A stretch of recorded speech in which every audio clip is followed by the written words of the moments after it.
Ever heard a story and thought, no way, that can't be real? Yeah, I know what you mean. Well, the Natalia Grace case is one of those stories. Oh, yeah.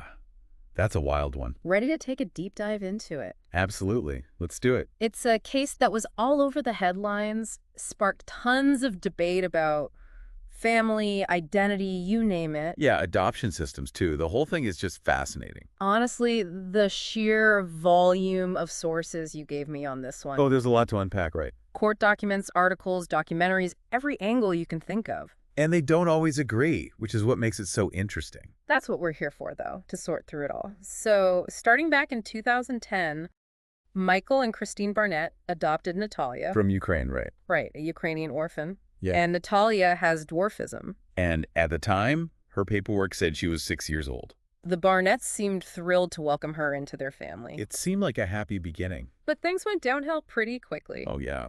The Barnetts started expressing concerns about Natalia's behavior. Saying it just didn't line up with her age, right? Exactly.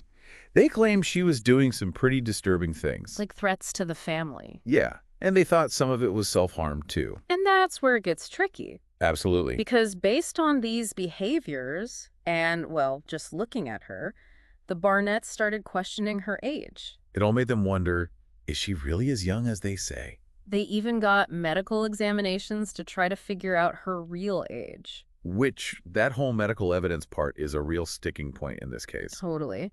The Barnetts, they pointed to bone density tests and other evaluations as proof that she was much older. Much older than 6, yeah. I know those bone density tests are sometimes used to figure out age, but are they really that reliable? Good question. I mean, they can give you an idea of skeletal maturity, but it's not foolproof. Especially if there are medical conditions or, just variations in how people grow. Exactly. So there's room for interpretation. And in this case, that interpretation had some pretty wild legal consequences. It did. The Barnetts went so far as to petition the court to change Natalia's legal age. You're kidding, right? Nope.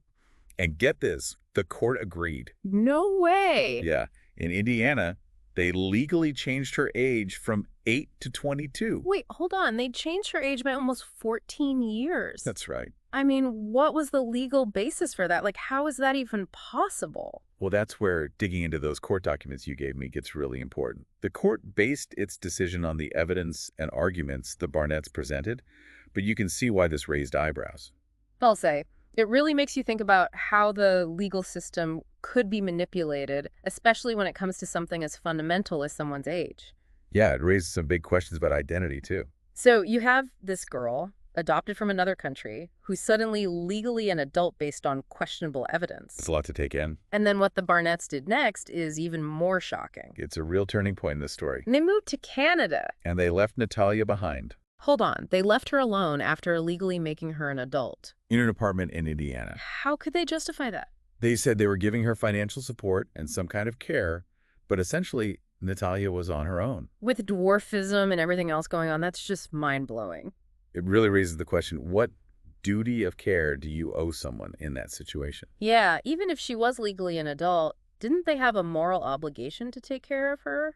Especially given her vulnerabilities. It's a tough ethical question, and I don't think there's an easy answer. And remember, through all of this, Natalia has always denied the Barnetts' claims. She's been consistent about that. She says she was a child when she was adopted and that they abandoned her. So you have these two completely opposing narratives. It's a classic he said, she said.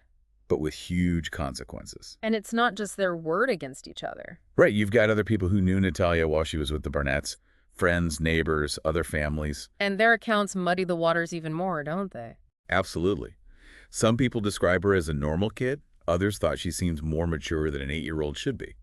So how do we make sense of all these different perspectives? It must have been hard to figure out what actually happened. It is. That's why we have to take a good look at each source, see what the context is, if anyone might be biased, and if their observations fit with the timeline of events.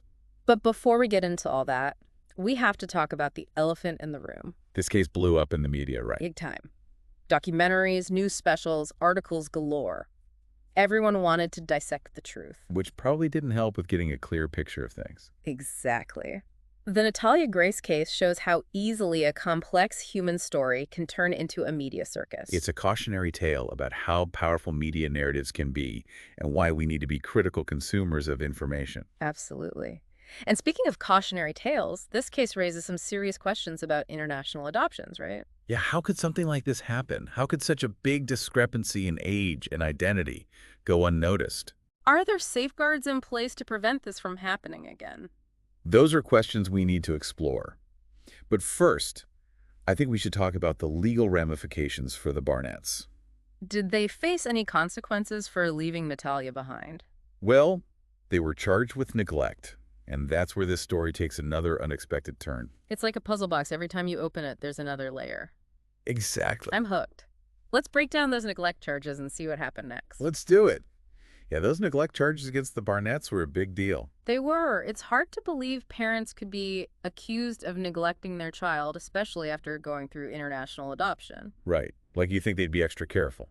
Exactly. So what exactly led to those charges?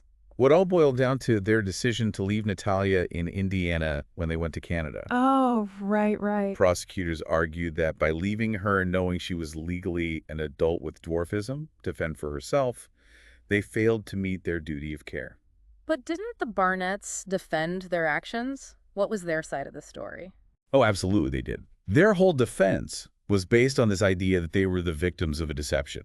So they were saying Natalia had lied about her age. Yeah, basically they claimed they acted in good faith based on the information they had when they adopted her. So they felt tricked into adopting someone they thought was a child but turned out to be an adult? Did that hold up in court? You know, it kind of did. Yeah. In 2022, the charges were dismissed. Wow, really? The court decided there wasn't enough evidence to prove they intentionally neglected her. So that means the court agreed with the Barnetts. Not necessarily. The dismissal doesn't mean the court validated their claims about Natalia's age or that they were okay with leaving her behind. So it just means they couldn't prove criminal intent. Right, exactly. So legally, the Barnetts were in the clear, but ethically, this whole thing is a mess. Totally. This case really makes you think about responsibility, vulnerability, and how the adoption system and the legal system could be manipulated. It really does. And it's important to remember Natalia's story doesn't end there. Right.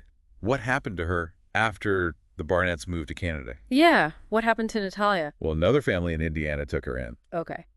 And did they believe the Barnetts' claims about her age? Actually, no. This family disputed the Barnett story completely. Wow. What did they think happened? They said they believed she was a child who had been mistreated and abandoned. That's a completely different story. It is. It adds another layer of complexity to this already confusing situation.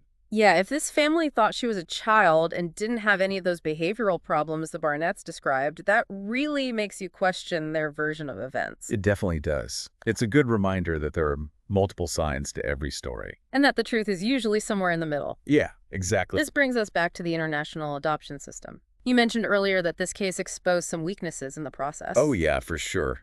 International adoptions are complicated. You're dealing with multiple countries, legal systems, different cultures. Right. So much can get lost in translation. Exactly. And you have to rely on foreign governments and agencies. There can be communication breakdowns, inconsistencies in how things are vetted. So it's possible that important information like a child's real age or medical history could slip through the cracks. It's a concern that a lot of adoption experts have raised since this case came to light. And in Natalia's case, the documents from Ukraine said she was 6, but obviously that information was challenged later. What can be done to make sure ages are verified accurately and prevent this from happening again? That's a great question. Some people are pushing for stricter age verification rules, maybe using more advanced medical tests and having independent evaluations. That makes sense. It would protect both the families and the kids. Right. These are vulnerable children who need safe and loving homes. Exactly. And beyond age verification, we need more transparency when it comes to medical information and developmental history. I agree completely. That way families can make more informed decisions and be better prepared. But even with better systems, there's always going to be human judgment involved. Absolutely. The Natalia Grace case is a perfect example of how those judgments can have huge consequences. It is. It highlights the need for strong support systems after an adoption. Like resources, counseling, guidance for families and adoptees. Exactly. Adoption is a process for everyone. It takes adjustment, growth, understanding. And this case shows just how important a good support network is. It really does. It reminds us that adoption is about more than just the legal stuff. It's about building relationships, open communication, creating a safe and supportive environment. Exactly. This case has really made me think about the human side of things. Me too. It's easy to get caught up in the legal and procedural details, but we can't forget about the people at the heart of it all. It really makes you question your own assumptions and It biases. does. It forces us to confront uncomfortable questions about how we perceive the world. We've talked about the conflicting stories, the questionable evidence, the problems with the system, but I think the biggest question is what happened to Natalia after that new family took her in. Right. What happened to her after all the media attention died down and the legal battles were over? It's a story of resilience and adaptation, finding a sense of normalcy after all that chaos. It really is.